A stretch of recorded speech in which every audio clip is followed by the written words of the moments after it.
Welcome back on my ए म्यास कहाँको प्यारालल युनिभर्समा आयो फेरि। Welcome back on my mini vlog. तपाईँहरूलाई स्वागत छ मेरो मिनी भ्लगमा। एक बिहान बाहिर आएको डाइनोसरहरू यहाँ घाम तापिरहेका रहेछ। यो चाहिँ स्पाइडरम्यानको चड्डी। This is most expensive.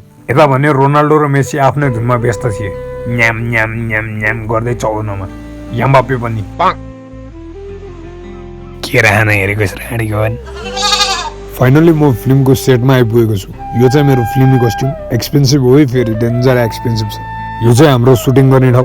हामीले यहाँ सुटिङ गरिसकेका छौँ। अब यहाँ थोरै टेक बाँकी छ। अब चाहिँ म मेरो कस्ट्युम लाएर रेडी हुँदैछु। यो ग्लोभ सम्झिनु होला कि तपाईँले थ्यानोसको हात हो। यो थ्यानोसको हात होइन। अब मेरो रोल के छ भने भैँसीको चाकमा हात हालेर बच्चा निकाल्नु पर्ने हुन्छ मैले। क्योंकि हमको गाँड में उंगली करने का आदत है ना। यो छुचुन्द्री भने मटक मटक मटक मटक गर्दै मड्किँदै हिँडिरहेको छु अघि नैबाट, काम नलाउने। हामीलाई तिम्रो रोल यही हो भनेर कन्डोबाट पसिना आउने तरिकाले काम गराइएको छ। ए भाइ कति बोल्छ, रोगा नरोगा तिम्रो रोल आउँछ भन्दा भन्दा यहाँ गाँड फाटेर हातमा आइसक्यो। तर पनि आफ्नो पालो भने अझसम्म आएको छैन र रिस उठिराखेको छ मलाई। सुटिङमा पालो आओस् या नआओस्, तर प्रचण्ड र केपीको मुजी मर्ने पालो आइसकेको छ। यहीँ गाडिदिन्छु रोग खातेहरू तिमीहरूलाई भनेर मजाक गरेको है।